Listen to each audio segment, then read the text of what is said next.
welcome back to Beyond the Hype, no BS. Initially, it was just Beyond the Hype, but I had to change it because Beyond the Hype was already used.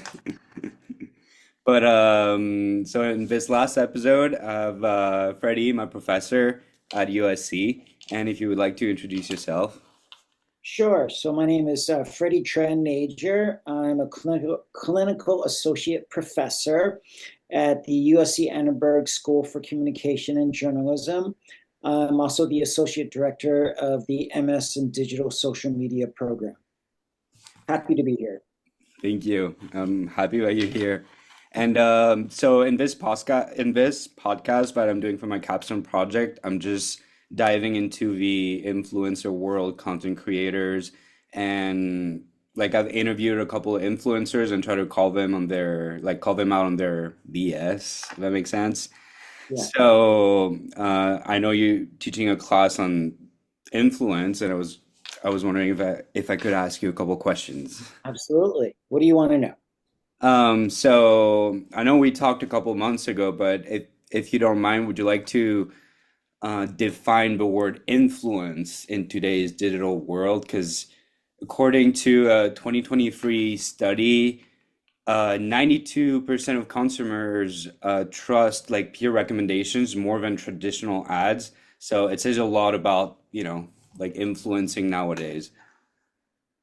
Sure. I mean, that's actually nothing new. People throughout history have taken referrals and recommendations more seriously than what a company says about itself. I'm also a big believer in advertising. So don't get me wrong, I think ads are necessary.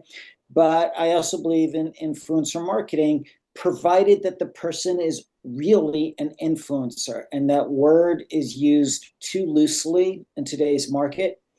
Influence, if you look up a definition in any dictionary, will tell you that influence is about shaping somebody else's beliefs or behaviors.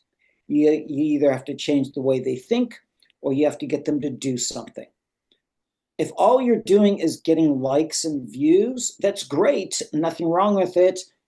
You're just a creator, you're an entertainer. And we're in Hollywood, so entertainers are great. We need entertainers. But what happens is too often companies hire somebody who is just an entertainer. And they're wondering, why didn't I get any sales? Well, that's not that person's job. Now, they might be good for generating awareness. I mean, if I hire you, Marcelo, and you have an AC/DC album in the background, now I'm aware of AC/DC. What is AC/DC? I could go look them up. I see they have a concert coming to Southern California soon, but you're not really selling AC/DC tickets. So that's really pretty much all most creators can do is create a little bit of awareness, in which case, well, then you might as well use ads. All right. If awareness is all you're after. But if you really want people to buy a product, then you really need to find somebody who really shapes how they think, right? And that's what I teach a 15-week course about. Thank you. No, that's true. And I think that, me as a photographer, when I work with brands, sometimes I've noticed that brands, they don't know how to make like make the difference between like engagement and true influence. And I think that's one of the biggest problem. I had one of my friend Alex who has a platform of 1 million followers, but obviously it doesn't mean a lot like all the time. And I was asking him questions like, like brands have reached out to you in the past, but just because of all your followers, but you're not even the right fit for them. So what would you say like brands like should look at when when they try to like work with like digital creators? Sure.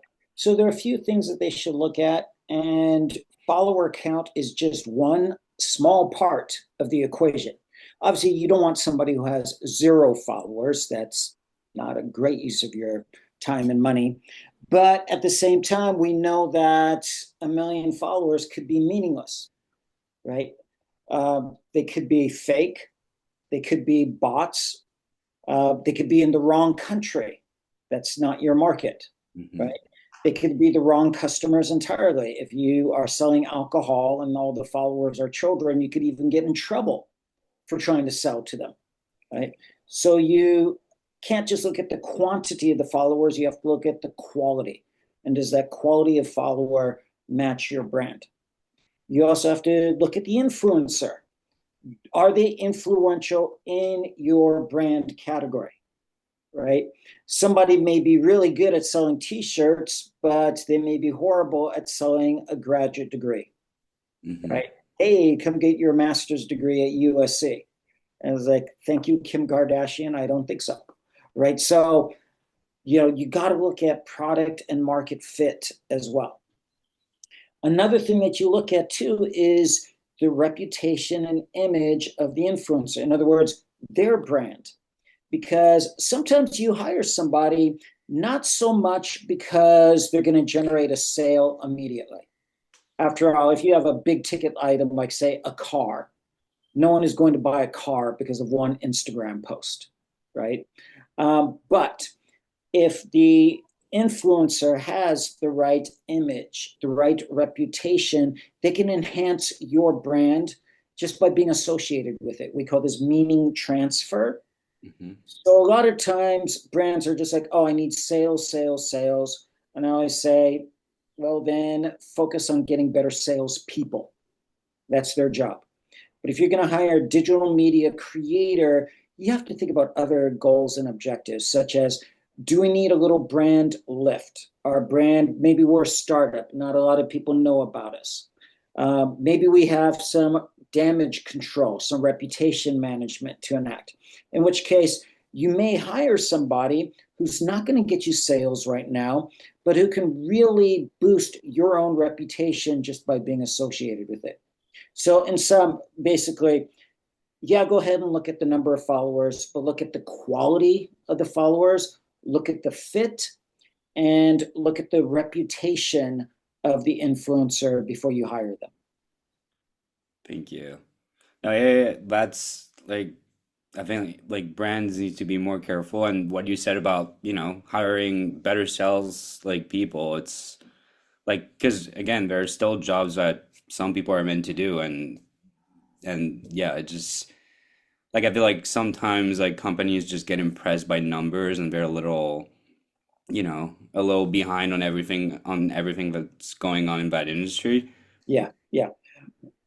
What else would you like to know about influencers and influencer marketing? I also wanted to ask you a couple questions about AI influencers because I remember we talked about that last time, and I Sure. just wanted to, like, what's your take on AI influencers, and do you see them replacing, you know, real humans in certain areas of influence? Because I've I've asked that question to most of pretty much like all the guests I've had on the podcast so far, and some of them were like, no, as long as there's still storytelling, I don't think, I'm gonna be like it's gonna impact my work or anything. But I just remember that last time when we talked, I was like blown away by everything you're talking about. So Oh, love yeah. to hear your take on that.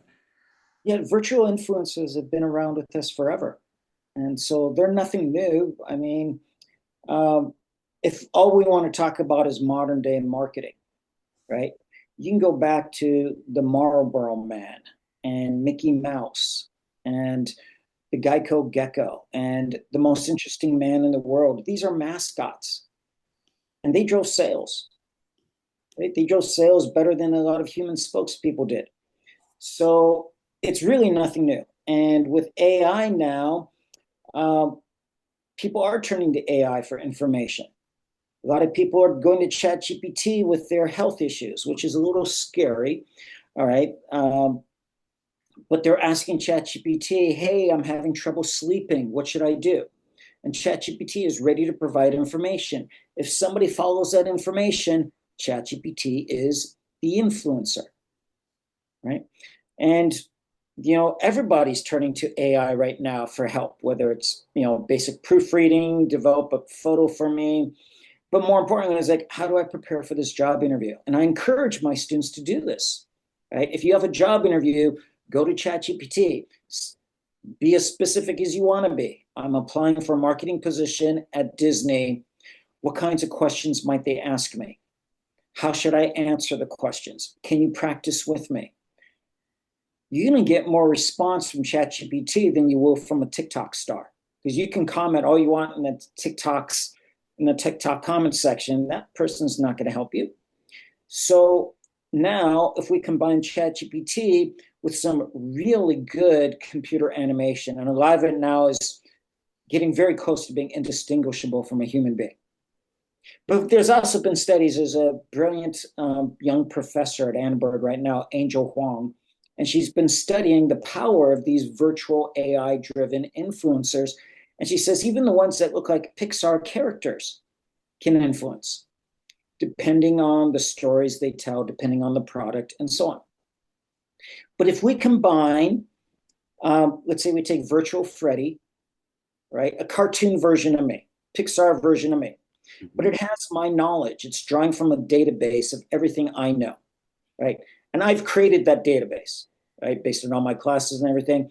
And this virtual Freddy is available 24/7, can handle 1 million conversations simultaneously, and is drawing from research-based information. Obviously, virtual Freddy is going to influence people when it comes to marketing. If somebody at 3 in the morning says, how do I set a goal for my marketing campaign, virtual Freddy? Now, I'm going to put myself out of a job, right? But yes, I think virtual influencers, they're already here, just not in a perfect combination of animation and AI, but we're probably just months away from that. We combine that, and for some really basic topics, all right, basic. I'm not talking about something like, okay, let's get some really good psychological therapy. I'm not talking about that. But hey, virtual influencer, can you teach me basic statistics? Sure. Right? Can you teach me how to speak French? Sure. Right? Can you tell me what should I wear to my job interview? Sure. What industry are you going to interview for? I think we're going to see this a lot. I think that some influencers will be replaced, whether they are teachers or coaches. At the same time, okay, if that's the basic level where people can get all their basic needs met by a virtual influencer, that challenges, but also frees up professors like myself to think at an even higher, more creative level, right? I would not teach basic statistics at this point. I would not teach accounting, but more strategy, right? And giving students feedback on their creativity.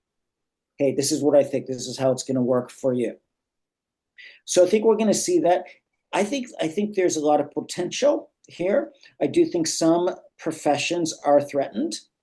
And in terms of our social media influencers, a lot of them will be replaced. We just had a presentation in my class the other day from an entrepreneur who has created virtual models.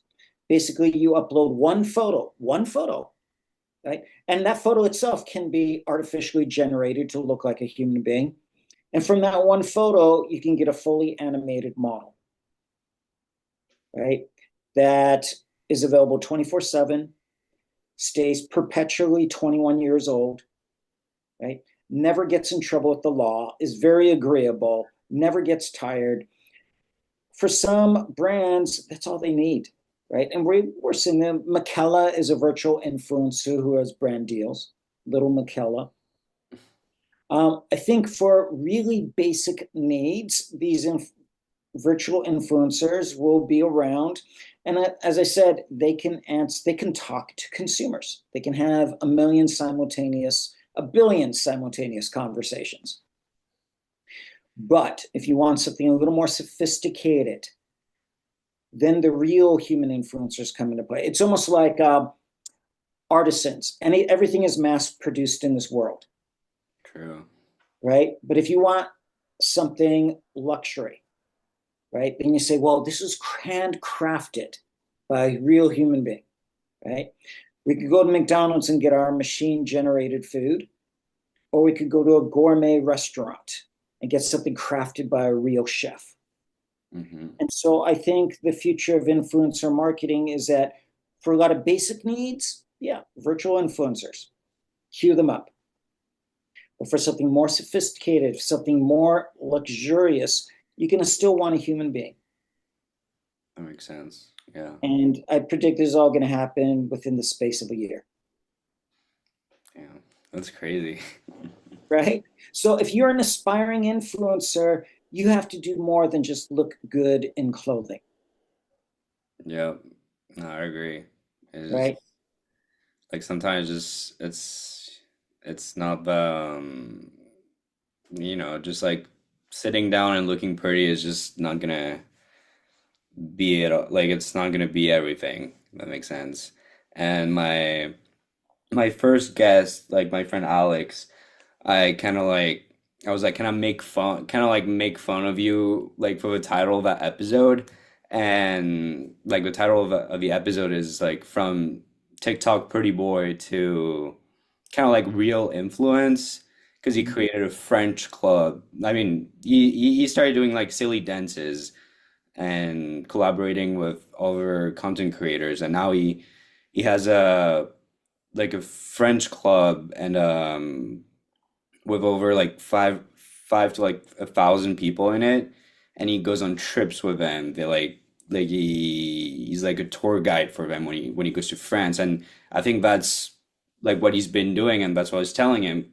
Like I could tell that in your knowledge about the French culture, like even though like sometimes you make mistakes, like you've achieved like something something more upscale in terms of like influence. Like you're providing people with an experience and like a real connection. Yes, yes, absolutely. No, he's taking the exact right approach to all this is that do something in the real world, right? If you limit yourself to digital media, and again, I say this as associate director of the digital media program, if you limit yourself to digital media, you're setting yourself up to be replaced Hmm. by AI and virtual influencers. But being a tour guide, that's amazing, right? If you are, say, a cooking influencer, have real life cooking classes where you can actually go taste your students' food, Exactly. right? What virtual influencers can taste your food, right? People still crave real world experiences. I mean, we just had Coachella where half of LA empties out. Oh yeah, I've noticed no traffic in the past No few days. traffic. It's been It's crazy. awesome, right? But you know, the pandemic proved one thing. It was a boon for influencer marketing. But at the same time, once it was over, everyone craved real life experiences again. They wanted to be in a real classroom. And Hmm. I was excited. I teach on Zoom. Here I am on Zoom. But it wasn't the same as being in a real classroom and after class mingling with students and like, let's go grab a cup of coffee. I need coffee. Let's go get some coffee and we'll talk about what we just learned. Digital media can't replace that at this point. Yeah. So uh, I love influencer marketing. I love social media, but the real world is still winning, and I'm all for that. Same here. But I also had another question because I know when I was a student in your class, Uh-huh. we talked about the word authentic a lot. Oh yeah. That's something I ask all the guests and all the time, like every time they're like, "Oh, like you got to be authentic to like make it in our industry and everything." But I remember what you told me last time, and also mentioned that when I was in my capstone class, my professor Emily, and I was like, "Yeah, but I was talking about it with Freddie, but." Maybe if you end up being your authentic self, people are not really gonna like you anymore. Because I remember we talked about that. And I Oh yeah. just want to like hear your take on that as well. Oh yeah. No, authenticity is the biggest line of bullshit in influencer marketing. Right? It's a charade to hide the fact that most influencer marketing is based on some kind of performance, right? Whether it's a filter, all right, or the perfect lighting, or heavy layers of makeup. I don't know how someone can wear, 20 layers of makeup and say they're being authentic, right? And The truth is, we all have many sides to ourselves. I assign a book in my class by Schulman that where he talks about the many sides of the self, and that we present a different side depending on our circumstances. Certainly, when we go to a job interview, we present a very certain side to ourselves as opposed to when we're hanging out for beers with our friends. Now, you know, if you went to your hang out with your friends, but you were still in job interview mode, your friends would say, "What's wrong with you?" Right? So, what does it mean to be authentic? What does it mean to be yourself? We all have many sides to ourselves. Second thing is, um, people don't really care. All right. We love performance. We love fiction. We love Saturday Night Live sketches. All right.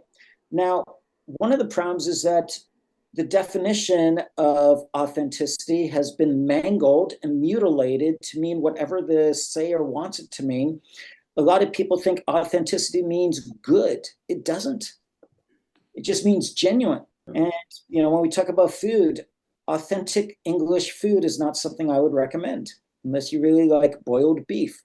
So, authentic doesn't mean good, it just means genuine, but it's been bandied around and everyone says, "Oh, that person is so authentic." It's like, that doesn't mean anything. In fact, authenticity can be rather boring, right? If you want to watch people who are being truly authentic, it's when they're sleeping. And maybe some people you can watch sleeping, but most of the time it's like, okay, that's enough. Otherwise, we would have 3-hour movies of people sleeping. No, we have 3-hour movies of people wearing tights and flying through the air and fighting CGI robots, right? Exactly. Like said, if authenticity were all that important, the top movies in the world would all be documentaries. And nobody would be watching Marvel Comics films because they're totally contrived. One of the biggest sports in the United States is World Wrestling, right? WWE. It's scripted. Nothing offensive about that. Yeah. Right? They have fake names. They call themselves The Rock. His name is Dwayne Johnson, but he wasn't going to be very feared if it was. And coming to the ring is Dwayne. No, it's The Rock. And people love it. They eat it up. That's not authentic. And there's nothing wrong with it. I'm not even criticizing World Wrestling. It's right? human. We love to be entertained. And when you combine the fact that some of the most successful influencers out there have been con artists and thieves and criminals. There's this, I forget the name of the influencer, but there was a Netflix series made about her called Apple Cider Vinegar. And I don't remember her name right now. But she was somebody who garnered, millions of fans, book deals, product endorsements by faking the fact that she had brain cancer and that she had cured it herself through nutrition and meditation. That's not authentic. That's complete fraud. But it worked really, yeah.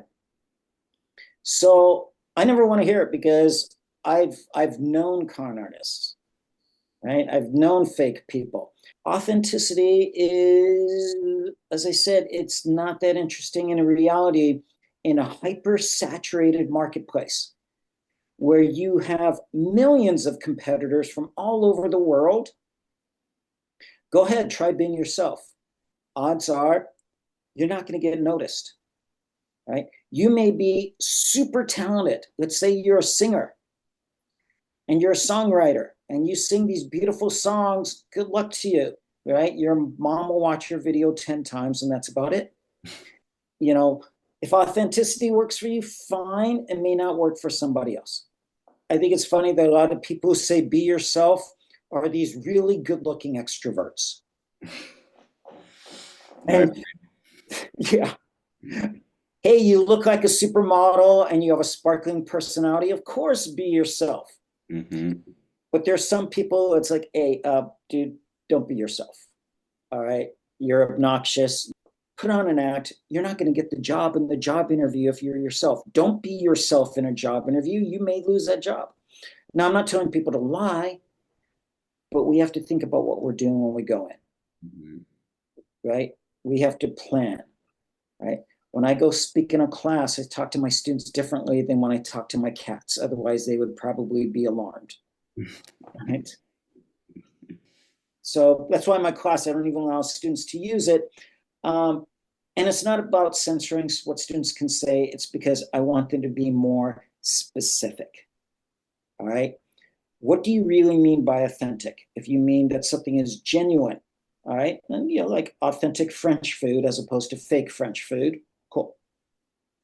Do you mean that somebody is relatable? And I think relatability is important. Can they relate to students? Relatability is important. Do you mean that somebody is consistent, that they're consistent in their words and actions? There was an authentic, vegan influencer who was caught on camera eating fish when she thought nobody was looking. I was like, that's inconsistent because she was preaching one thing and behaving another. So that's what I tell my students to do is like, be more specific in the words you use. After all, someday when you work in marketing or in business and you're working with talent, it doesn't help them to say be authentic. They're just going to look at you and like, what exactly do you mean? Right? You have to be very specific when you give directions to people or when you make a plan. Oh, I mean, I completely agree, and that makes a lot of sense because, like, because I remember when I took your class, it was like a big thing, and I don't think I ever used the word authentic, ever since. Because again, I worked with lots of like content creators online. Even me as a photographer, like I probably used to throw around the word authentic, like like no others, but I now he has like that word has a different meaning to me for sure. Definitely. And it used to be a wonderful word. There was nothing wrong with it in the past. And it's still good if you're talking about saying that something is genuine, like this is an authentic leather jacket, right? Or this is authentic Chinese food, as opposed to, say, Panda Express.